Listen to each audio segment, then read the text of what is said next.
And the Father and Son and Holy Spirit, one God, man. Welcome back. So here we are. We're in part 4 in our study of Nehemiah, and it's been awesome study. I love one of my favorite books.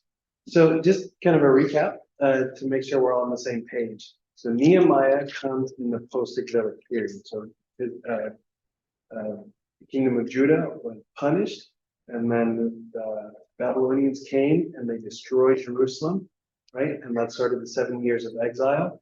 And then the Persian Empire came, beat up Babylon, and then the Jews who were imprisoned under the Babylon became, the prisoners of the Persians, and then the king of Persia began to let them go, right? And they first went, they kind of went back in waves to Jerusalem, and in kind of the first wave and under the leadership of Ezra, who is the book right before Nehemiah, they rebuilt the temple. And then Nehemiah comes after, and he helps them rebuild the wall, right? So that's kind of where we are historically.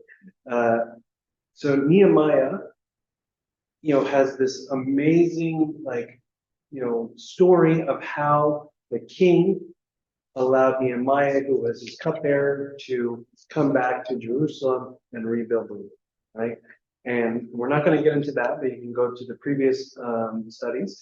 And then Nehemiah comes back to Jerusalem. He has all the timber, he has all the letters, and all this, things that had to be in place for him to rebuild the wall. And he comes and he sells the vision to the inhabitants of Jerusalem, and they all buy in and they begin to rebuild the wall. What we looked at 2 weeks ago, before we took a break for Thanksgiving, was that in that process of rebuilding the wall, obviously they were ruffling the feathers of the surrounding nations. And so they face challenges. And what we're talking about is that any vision that we pursue is going to face challenges and risks, right? And we looked at two big ones. We looked at the external challenges that we face in any vision, right? Which for Nehemiah, it was the threat of attack, right? The other nations kept on saying, okay, we're going to come and attack you. And Nehemiah listened. He adjusted the plan in order to work with the environment, right? And whenever we are, following after a different vision or a vision that God has given us, there's always going to be external challenges. We have to adjust our plan accordingly, right? And then we looked at the other, big challenge with following any vision is that there is the internal alignment. And what we saw is over time, as this project went underway, there was a lot of economic strife that was happening as a result. And you had high-end, Jewish officials who were taking advantage of the workers, right, the middle class. And it became a big issue that Nehemiah had to address. But our takeaway point was that, again, any vision, yes, there are the external challenges, but there's the internal challenges. And one of the biggest internal challenges is alignment, right? Alignment of, everybody on board with the vision, right? And the longer a vision, it goes, the more risk of having misalignment is, right? So you always have to revisit why you're doing it, right? Why are we doing this? And one of the things that we shared about that time is kind of sharing about what happened with Susanna's house, that there was a period of time where we looked at it and we didn't have a great vision, and we kind of, as a board, were disjointed in our vision point. But over time, we eventually, saw the same vision for the house, and when we had alignment as a board on it, then we're all good, right? We're all on board with pursuing after Susanna's house. So, we saw it here in the church, we see it in the book of Nehemiah, and everybody's going to see it in person.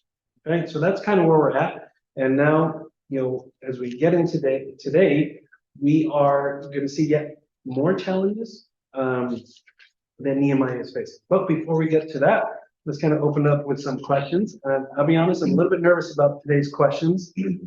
And I have a little threshold to jump ship on the questions because I'm not sure if they're going to make sense. All right.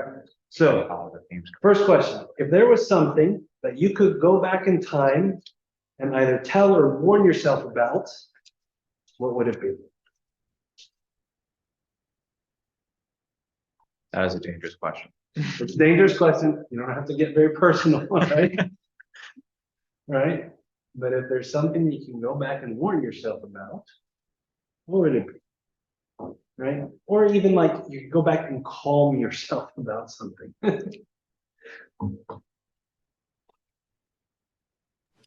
Yes, I made a very bad choice, but I won't say what it is. Love the honest, right? Love the honest.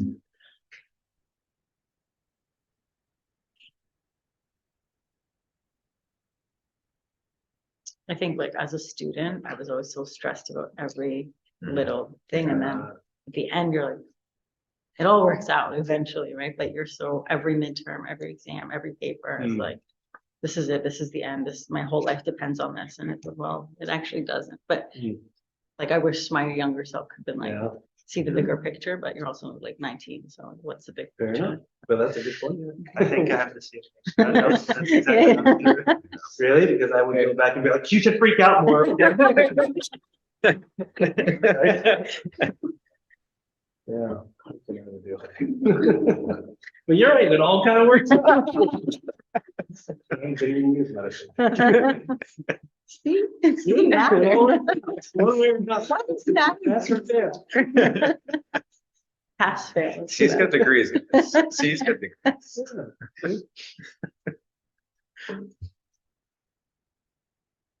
All right, just for the sake of time, do another one. I'm going to challenge everybody to really think to the future, actually. This is a question that I pose to a lot of people. If there's one advice you would hope to give your kids one day, what would it be?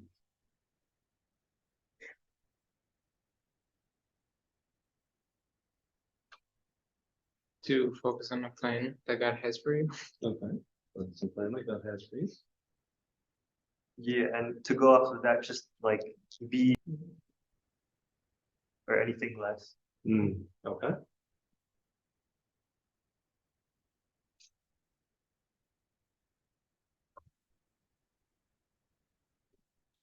I guess don't regret making mistakes because you learn. Okay. Okay. So can you make mistakes? Don't think you can control everything. I don't think you can control everything.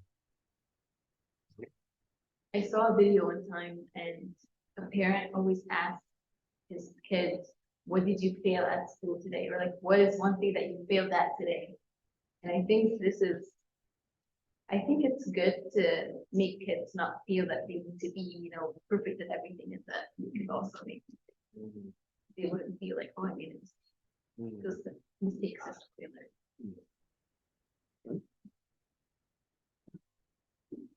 Now, in the advice that you would give your kids one day, from what, like you're giving that advice based on like experience, right? Experiences that you have, right? And there's always going to be like tough advice that you're going to want to give to your kids. And it's not so much a question, but like a follow-up point to it is that one of the things we need to challenge ourselves to do is to kind of listen to our own advice that we eventually want to give, right? Because when we give advice, we want to give it from a place like authority, right? And that authority comes from following our own advice, right? And that's not right. And one of the things that I pose to a lot of individuals or couples who come to me, right? And it's a common question, is like, okay, well, what do you do like physically in a relationship, right? And the question that I always pose to them is that, well, I want you to think ahead to two times: your marriage, and then to your kids who are one day going to be in your position. And I want you to think, what advice do you want to be able to give them? And from what place do you want to be able to give them advice from? And so the two places are going to be like, well, I tried that and I messed up. I tried that and I messed up. I tried that and I messed up. Don't do it. Or, right, you want to be able to say, I was in the same place and I really struggled, but I really worked at it and it was worth it.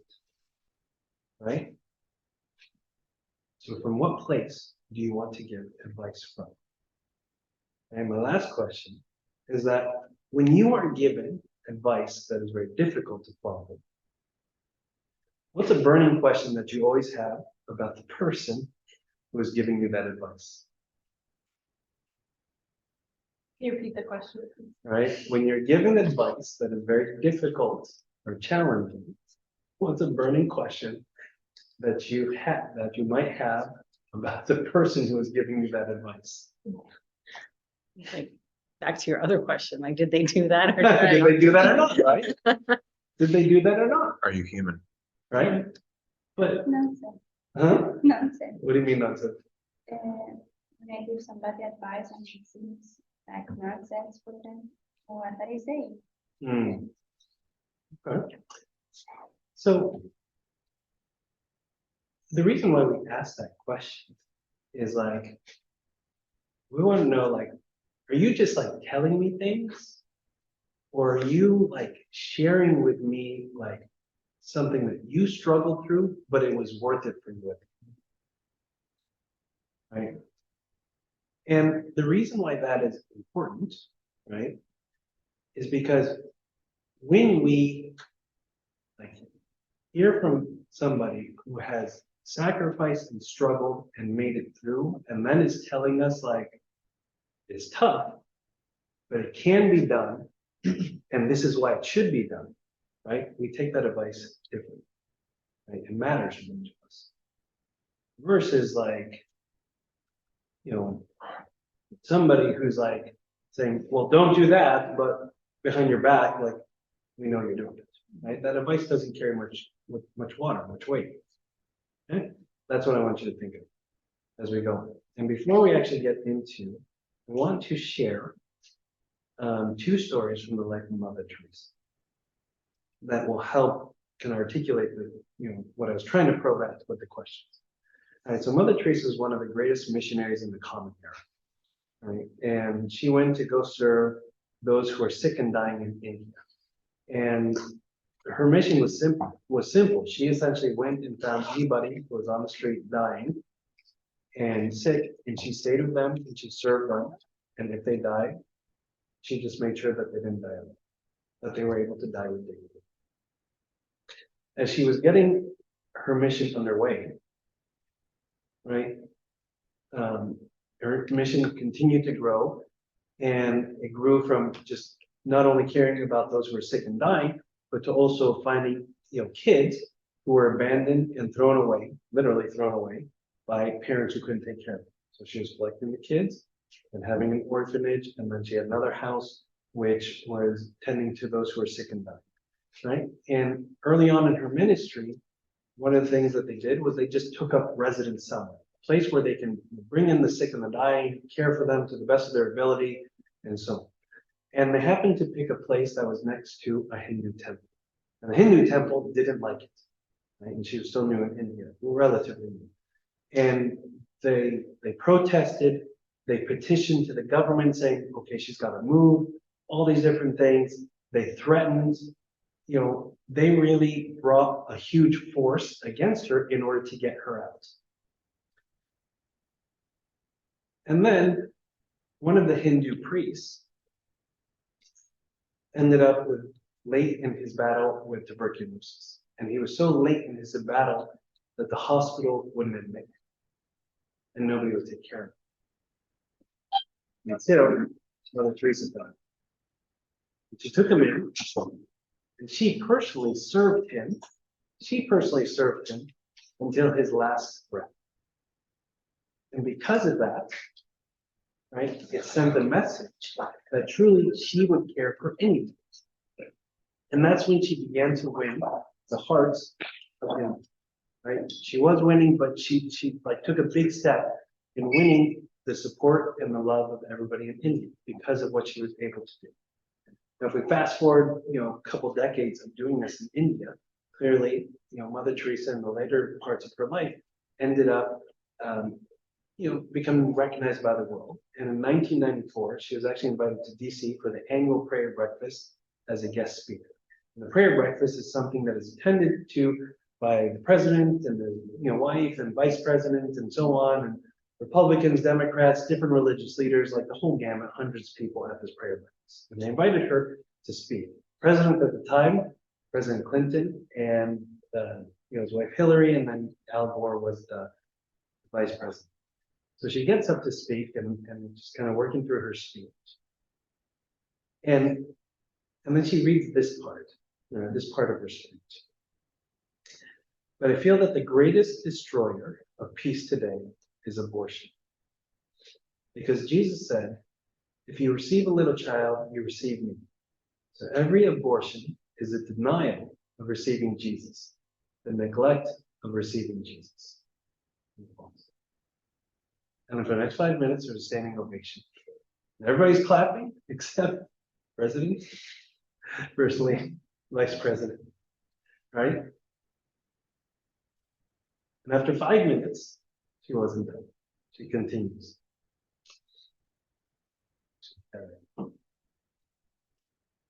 Right? It says, abortion is really a war against the child. And I hate the killing of the innocent child, murder by the mother herself. And if we accept that the mother can kill even her own child, how can we tell other people not to kill one another? Any country that accepts abortion is not teaching its people to love one another, but to use any violence to get what they want. This is why the greatest destroyer of love and peace is abortion. Why was Mother Teresa able to speak with such authority? In an environment like she had strong beliefs. No, and not fear. She does not fear. Okay. She didn't have fear. She's dealt with dying kids throughout her ministry. Yeah. She's dealt with years and years of kids who are dying and cast away. Right? So she is somebody who has been in the trenches and through her time and experience and sacrifice, what she gained was moral authority. She practiced her morals. She lived out her morals through and through. There was no difference between what she believed and how she acted. Right? She thought that every kid should live. So she did everything possible to give every child an opportunity to live. Right? And that was on the beginning of the life spectrum. And she showed the same care and integrity with somebody at the very last, breath of their life. Right? So she saw the value of life and she sacrificed to give it its worth. And so over these decades, what she gained was moral authority, a morality that was, not practiced by anybody else in that room. Her level of morality. And so she gained moral authority to speak with such power and with such conviction. But it came through her character, which was the summation of her moral beliefs defined by God. The personal sacrifice that was seen over time, not overnight, but over time. Right? And she chose to follow them, which gave her over time the moral authority. Why else would they invite her from halfway across the world to speak at the annual prayer breakfast? Unless they didn't think that she had a moral authority. Right? She didn't have the love of authority. Right? It's the authority of love. Right? She didn't love the authority that she had. But she used the authority of showing love. Right? When we keep that in mind, let's go to actually the end of chapter 5. Right? And we'll read something that Nehemiah did, and I really skimmed over it when we were closing off our study 2 weeks ago, and I wanted to revisit it because I think it's really powerful. Right? So we're going to start from Nehemiah chapter 5, and we're going to read verses 14 through 19. Somebody can go ahead and read that. Nice and loud for the speaker.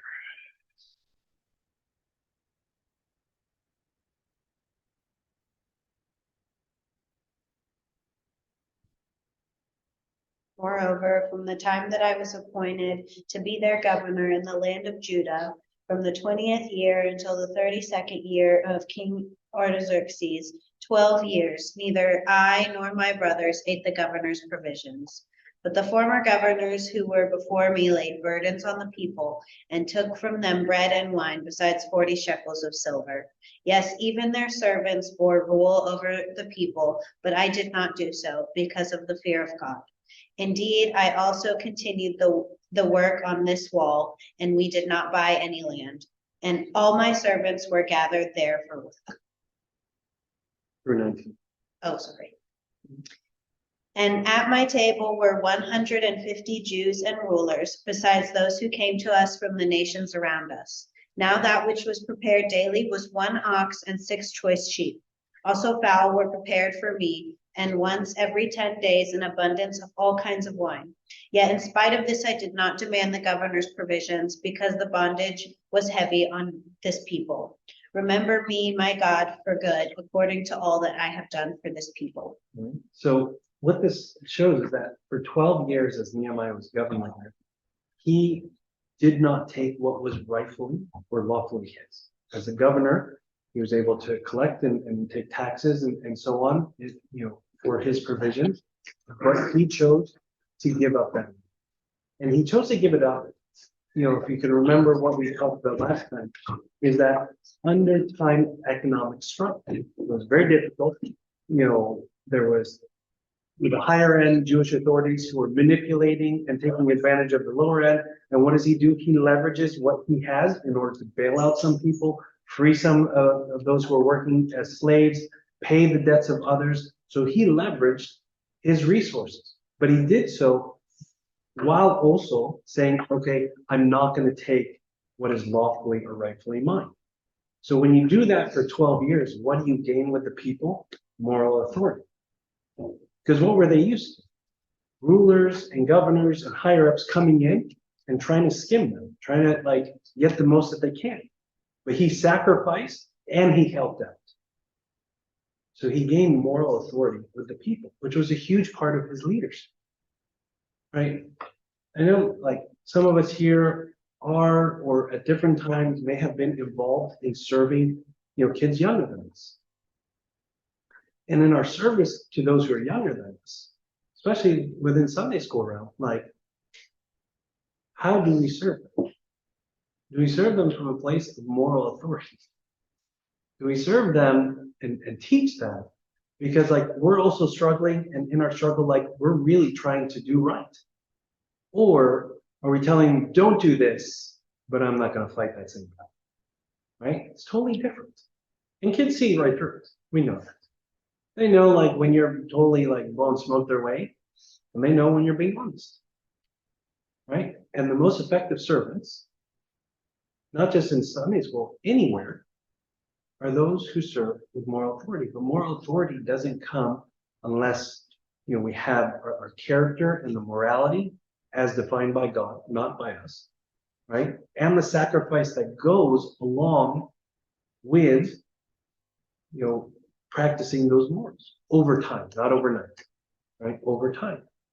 And we've all probably been in different communities where there is that one individual or two individuals in the church that and have seen over time, they have sacrificed. And when they're in the church and serving different people, they do so, and they, they're respected by others. Why? Because others have seen the sacrifice. And not only have they seen the sacrifice, they've seen the personal life that they live. Right? And that's what gives them an authority. And we all need to challenge ourselves to work towards gaining moral authority, because it makes a difference. And that's why I posed the question of what advice do you want to give to your kids one day? Right? And from what place? From a place of moral authority, or from a place of did there, please don't do that. Right? It's totally different. Totally different. So we need to challenge ourselves to live, with a moral system defined by God, and be willing to take the sacrifice. Because if you have a vision for a future relationship with your spouse, or you have a vision for what you want your household to look like, it starts now. It starts with saying well, what do I want to be able to tell my kids? And from what position? Right? Something for all of us to wrestle with. Right? And that moral authority that Nehemiah is building with the the, the inhabitants of Jerusalem is really going to come in handy later. Okay, it's coming in handy all the time. We're really going to see it later. But for now, let's jump to chapter 6, right? And we're going to look at other challenges that face anybody who is pursuing after a vision. So I'm going to start and read verses 1 through 2.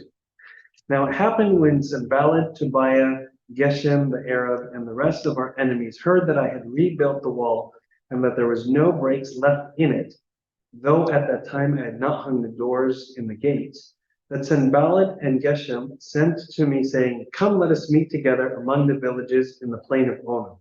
But they thought to do me harm. Right? So when we look at these two verses, I want you to take out that very, very last part where it says, "But they thought to do me harm," because it'll affect the way that we understand these verses. And when you think of this book of Nehemiah, he is writing it after the fact, right? So he has his reflections on what was actually happening, right? And hindsight is always 20/20. So he's seeing things a lot more clearly. So he's adding this like, "They thought to do me harm." But if you take that part out, right? And we know that Sanballat, Tobiah, and all these goons, have been trying to stop this project, but they've been unsuccessful. So now they're saying, "Come, let us meet together among the villages in the plain of Ono." Right? If you read that and take out that last part, you get a sense that, okay, maybe they just want to talk this out. They're like, "Okay, we really tried, but like, see, you're persistent. Let's try and find higher ground together." Right? They're changing their tactics. Right? But what are they ultimately trying to do with Nehemiah? Right? They're trying to bring him out, but why? If we don't know, as of now, that they want to harm him, why would they want to bring him out?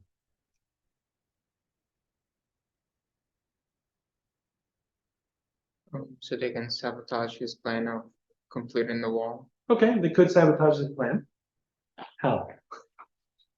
They're not going to attack because the wall is now up, right? So the window to attack. Distract him. Okay, how? Put ideas in his Okay. get him away from.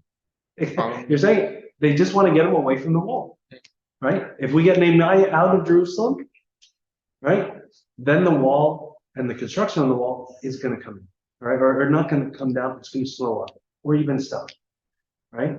So they want to bring Nehemiah out to distract him. How does Nehemiah respond? So I sent messengers to them saying, "I am doing a great work so that I cannot come down. Why should the work cease while I go in, while I leave it and go down to you?"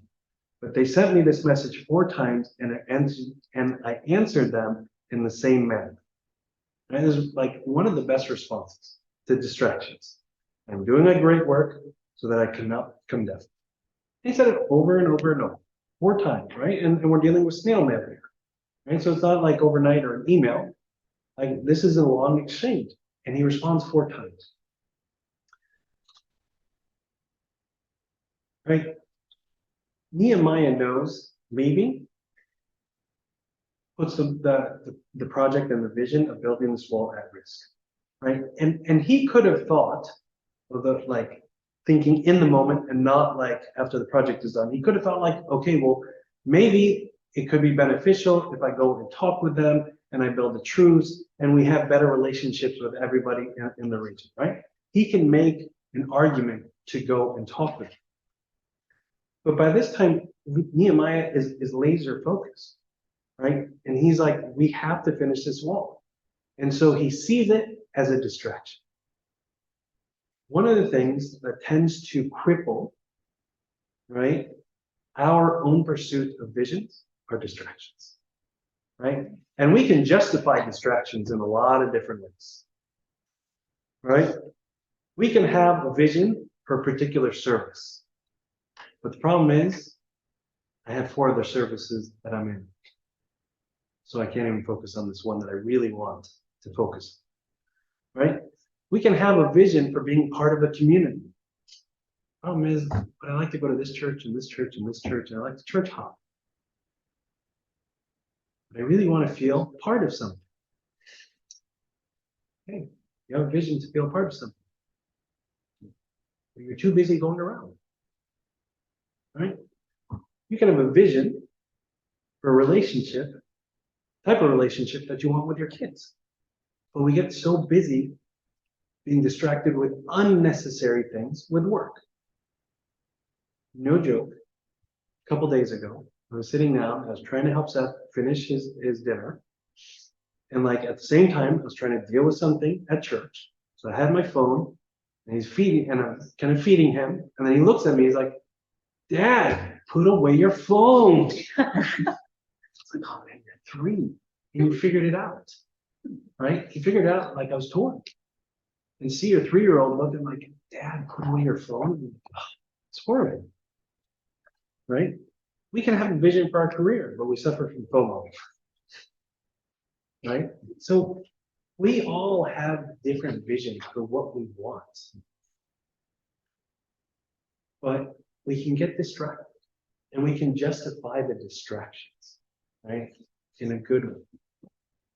But if we're kind of laser focused on our vision, then we will know how to employ the same verse that Nehemiah said. I'm doing a good work so that I cannot come down.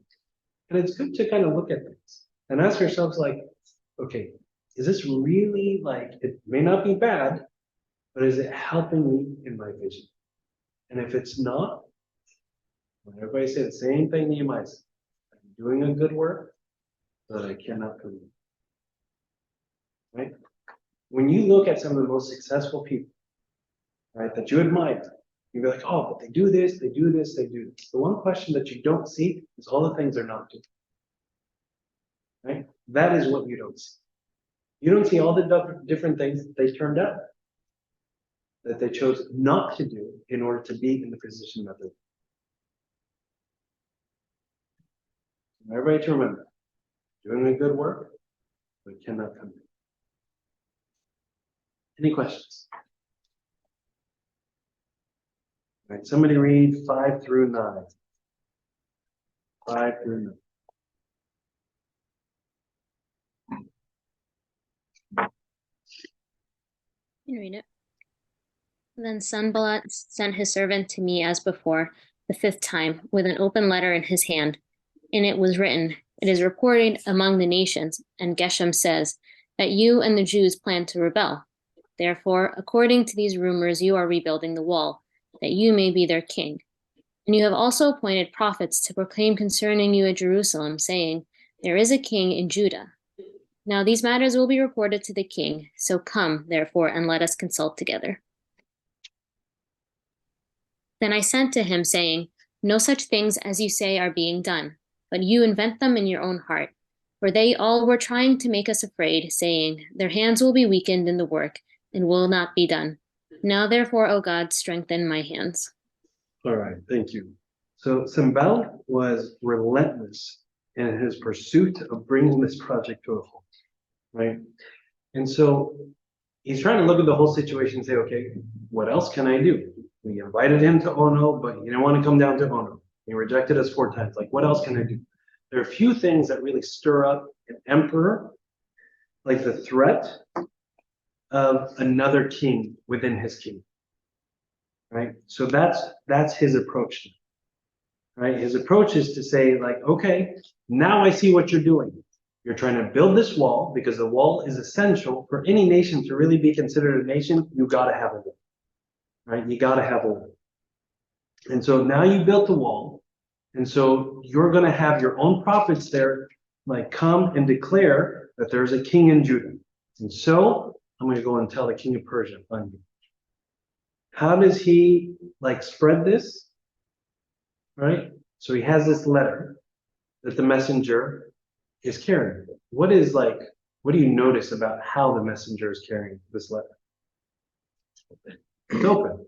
Why is that significant? Doesn't everyone can read it? Anybody can read it, right?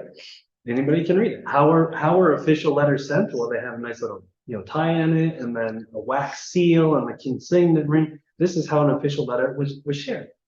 But this messenger is coming out with this open scroll. Anybody that he passes by can read it, and that's how word spreads, right? So our visions, when we pursue them, right, will always be combated by people who just have like a dirty lens in how they view what we're doing, right? And there's nothing that we can do about it, right? If people are just going to look at what we're doing with a negative lens, there's not much we can do. And it's almost a waste of time to sit there and like talk about it and try and defend it and try and like change your mind. The best thing that we can do is to just finish the vision. It's just work through it. And I want to give you an example, right? So about 15 years ago,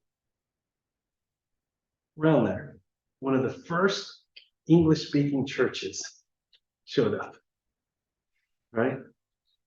What was the response of the church at large to these mission churches? Not pretty. Huh? Not pretty. It wasn't pretty, right? It wasn't pretty. What were the things that were said? Like, these churches teach heresy. You know, these churches are going to lead to the division of the church. They're a betrayal of the history. Can you believe it? On Good Friday, they sing Golgotha in English, right? This is what was said, right? And it stirred up everybody, right? And there's so many people who are like, stay away from these churches. They're stealing our children. You're going to lead them like down the wrong path. And then things got even riskier. Not only like were they mission churches, right? But some of them took this name, American Orthodox Church. It's like, right? Church is having a heart attack. But now what do we see? Churches are fine, right? No heresy about them. Good Friday gets done, even though Golgotha is like in English, right? What did these churches ultimately do? They just carried out the vision, right? Of just saying like, okay, we need to have a Coptic rite that is in English, that is accessible to the upcoming generations and to people who are native speakers, native English speakers in this country, right? Everything over time was dispelled. Not to say there isn't like some remnant of that going on, right? But there was a vision for it. And the true heart of the vision eventually came out and was seen. There's nothing really wrong. It's just a little bit different than what we're used to. But it's the same beliefs, the same teaching, the same liturgy, right? The same mission. But it just hits like a different demographic. Right? There's nothing wrong with it. Sometimes the best thing for us to do when a vision is being attacked is to just finish the vision. Right? Just stay focused. And don't kill our time. Like, how much time do you think Nehemiah could have wasted trying to go and sit with Sanballat and say, look, like this idea that you have and I'm trying to build a nation, like, isn't the truth. It's a waste of time. Right? What was going to show the reality that he was going to finish the wall, finish his assigned time there, and go back and report to the king. And over time, and the king would have seen like, oh, he told me about this, he followed through on it, and there was no like reason for concern. Right?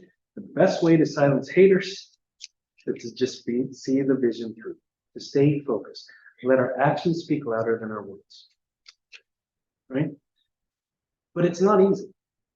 It's not easy to keep on hearing like, okay, but you're trying to do this. All right. But if you keep on doing this, it's going to lead to this division or this, like this problem, right? It's not easy to hear that and stay focused. And Nehemiah sees that because what does he say at the very end? Now, therefore, O God, strengthen my hand. Right? The onslaught of criticism, the opportunity for distraction, they itch at us. Right? They keep on like whispering in our ears, like, come here. Right? Focus on me. Respond to my criticism. Answer my question. right? And there's a part of us like, yeah, I do want an answer. And there's a good answer, right? But sometimes it's just a waste of time. And it's quieting that urge to respond, quieting that itch to respond to nonsense is really important, but it's going to take a lot of prayer. And it's going to take a lot of focus. Say, just let it go. And what does he do? Like, look at his prayer. Right? For they are trying to make us afraid, saying that their hand will be weakened to the work and it will not be done. Right? Sorry, I thought there was a different verse there, but we have seen Nehemiah time and again pray and say, God, give them what they deserve. Right? It's okay for Nehemiah to pray that. God isn't going to be like, oh, what do you want? Like lightning bolt? Like, let me know and I'll serve it up. Like, God can take the prayer, an angry prayer, just fine. It's not going to change what he does. So let's get out our emotions, get out our itches, right, to respond and pray. And ask God to give us strength. Right? St. Paul had a beautiful verse in 1 Thessalonians 5:24. It says, faithful is he who calls you, and he also will bring it to pass. Right? And we need to remember that if God has really given us this vision, right? If God has set us on this course, then he's also going to bring it to fruition because it needs his hand. It cannot exist without his help. And I need to remind myself of that. Sometimes we think we become the savior of our own visions. Let me defend that and answer that criticism and respond to this person. God doesn't need us to do that. If he set the vision in place, he will carry it through and he will silence it. We need to be prayerful and ask God to strengthen us. Any questions? Yes. Sorry for the No. interruption, but I have almost an hour commute, so I'm gonna get going, but I'm gonna hop on Zoom to finish it from there. That was great. It's good to That's see you. it. See you. All right. Let's go. One of the last challenges that Nehemiah faces before the completion of the wall. Somebody can read verses. Yes. First one, from Robert, when we are talking this one about them, about the idea of building the wall, Mhm. but they didn't succeed to stop them from building. Yeah, And very well. they start building another way to stop them. Yeah, it was The the same threat of attack. Yeah. Yeah, same. So Idea of he's distraction. right. Yeah. Same. It's similar idea. You're right. All right. Somebody read 10 through 12.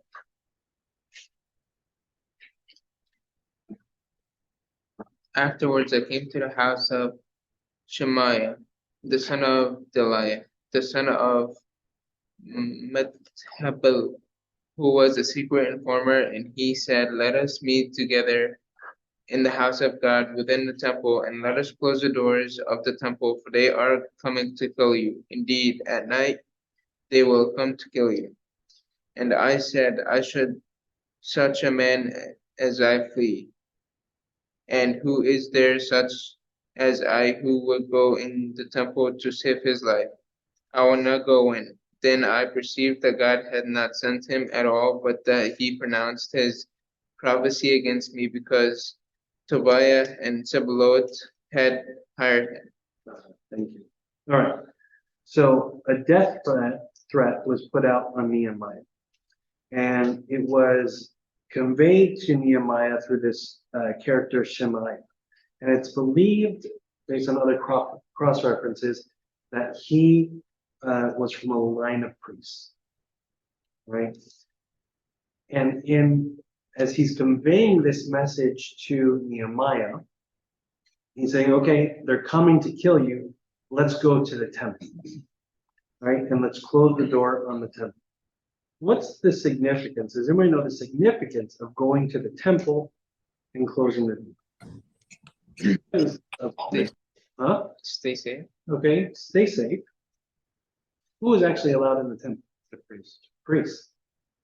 That's really weird. It's really weird for someone who's not a priest being told to go into the temple and close the door. Yeah, right. So only the priests were allowed in the temple, with one exception.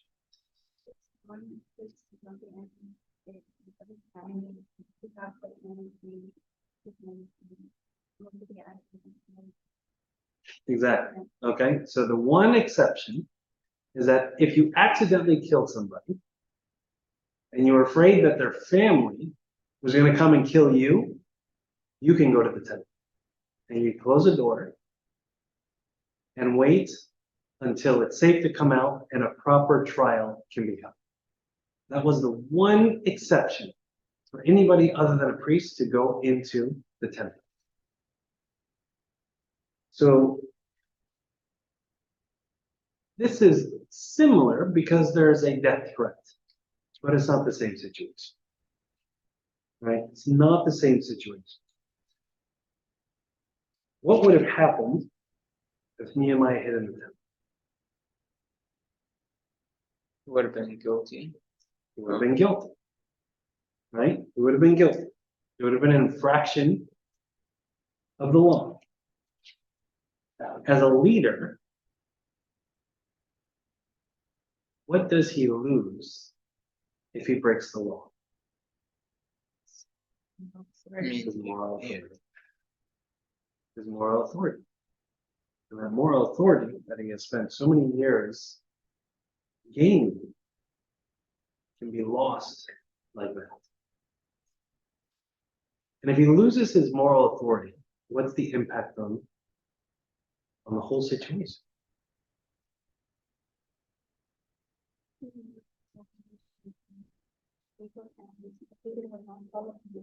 Yeah, he loses his ability to lead the people. Right? So the attack, or this kind of like this last ditch effort, was to shatter the integrity of Nehemiah. Right? To make him lose, or put him in a situation that would make him to lose his moral authority. Because how are you, like, as you're trying to bring the people back to this relationship with God, and the means of that is through the building of the wall, right? Building of the wall is not the ends, right? The ends is a relationship with God. The means is through the effort that they're making to build the wall. So he's trying to reconcile and bring the people back to a relationship with God. What does it say, like, when he is breaking the law himself, right? So he loses his integrity if he goes into that temple, right? And Nehemiah, that's why he says, like, should such a man as I flee? Like, okay, one, I'm a leader. And who is there, such as I, who would go into the temple to save his life? And I'm not a priest, and I didn't kill somebody. So even if this guy is coming to kill me, like, I can't run, and I shouldn't go into the temple, right? And as this kind of hoax of a plan eventually plays out, he realizes that, like, this man was just hired in order to cause Nehemiah to sin in this way, right? But Nehemiah says, it's better for me not to sin and to do what is right before God than to sin and save my life, right? And this, like, I was reading this, and it reminds me of Saint Susanna, right? So Susanna, and I want to, like, recap the whole story, but she was in a similar situation where the opportunity was, like, to save herself and sin with the two older men, or to do what is right in front of God, even if it means her life. And that's a huge question for all of us to really listen. Because how many times are we in really tight situations? We're like, but it's okay because that I do this, even though I know it's wrong, because I don't want to, like, deal with this consequence, or I don't want this to be difficult, or I don't want to hurt this person. Right? But every time we compromise, right, we lose any stock that we've built towards moral authority. Right? We lose it. And Nehemiah and Saint Susanna and so many others that have gone before us, like, showed us that it is better to do what is right before God rather than to commit sin. It is so powerful. And God, even with Susanna, as she's being led out to be executed, at the very last moment, he sends Daniel to save, right? Daniel to intercede. And he will do the same for us. he will come. And that's why, like, Susanna is one of our patron saints, because she is a sign of hope and integrity for us to do what is right, even though it's going to cost us something. And what is at risk for Nehemiah? His life. What was at risk for Susanna? Her life. Right? Nothing costs more than that. It's better to lose a job, lose a relationship, lose a car, lose like whatever, rather than to throw away our integrity. Right? It's a tough decision, but it's a really important decision for us and to wrestle with. Read 13 and 14. For this reason, he was hired, that I should be afraid and act that way and sin, so that they might have cause for an evil report, that they might reproach me. My God, remember Tobiah and Sanballat according to these works, and the prophetess Noadiah and the rest of the prophets who would have made me fall. Right? This was like an ugly trick. Because not only like were they trying to, get him to sin, but the way they did it, they impersonated prophets and priests, and like it was scuzzy, right? And so Nehemiah is like, give them back what they deserve in prayer, and it's good for us to pray those prayers, right? Because it's better for for that to be in the hands of God rather than for us to take vengeance in our heart. So it's good for us to pray prayers, even if they're prayers of vengeance against people, when we're hot and headed, right? When we're really upset. It's good to pray that. Get it out in prayer. Don't get it out in our actions. Any questions? Finish this wall. 15 and 16 in chapter 6. So the wall was completed on the 25th of the month of Elul in 52 days. And all our enemies heard of it. And all the nations surrounding us saw it. They lost their confidence, for they recognized that this work had been accomplished with the help of our God. Right? There's so much, like we still have another part to this series, but when you look at this, like, what have we been focusing on the whole time with Nehemiah? His vision, the building of the wall. What was God doing? Building him. He's building him, but what was God also doing? Building the wall. Huh? Building the wall. God was building a wall. God had another mission. Is it protecting, like during the build on the wall? No, let's read the verses, okay? When all our enemies heard of it, and all the nations surrounding us saw it, they lost their confidence, for they recognized that this work had been accomplished with the help of our God. Revealed himself to the other nations. God was revealing himself to the other nations. Right? He sent Nehemiah on this mission, gave him a vision to rebuild the wall. God had another plan in parallel. Right? God's plan is always like much greater than the vision that he gave us. Right? He's like, Nehemiah, I need you to build the wall. Because, yes, it's going to help my people. Yes, it's going to help you. Yes, I'm going to build you up as a leader. But I need to show these other goons in the area who I am. Right? He's always using our visions, or not using our visions. He's always giving us visions and sending us on missions. But our missions always play a role in a bigger action of God. And we need to see that, and we need to, be flexible to work within that. Nehemiah worked on his vision, and God used his vision to be a witness, right, to the other nations. That's important. And it's so cool because I think at the same time, God can be so focused and so personal with us, but yet he somehow uses us in something much greater than us. But you wouldn't read the story and not see this personal relationship between God and Nehemiah. It's so awesome, how he's building Nehemiah, how he's equipping him for the challenges, setting him on a path, giving him what he needs. It's such a personal relationship. But Nehemiah was a small part in something much greater that God was doing. And you and I are the same.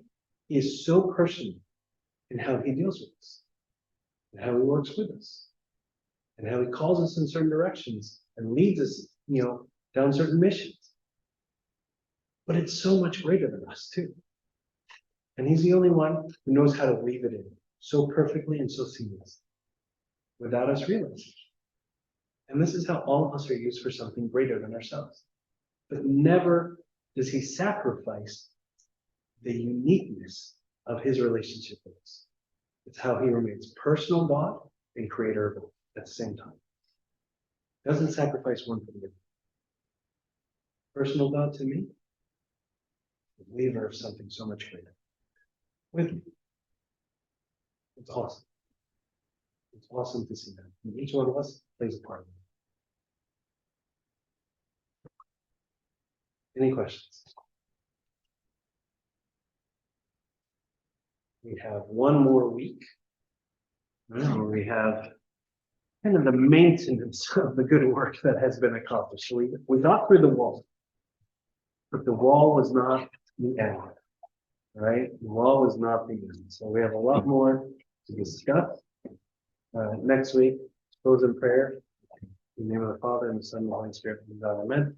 We thank you, Lord, for all your blessings this day, this opportunity to come, to read your servant, about your servant Nehemiah, to see how you built him up, how you used him, how you were so personal with him, but you used him for something greater. And Lord, you do the same with us. You build us up. You teach us to deal with distractions. You challenge us to be focused in our visions. And through it all, Lord, you're using these lessons and using us in such a beautiful way for something far bigger than us. So thank you, Lord, for being the God that you are, who's able to do that.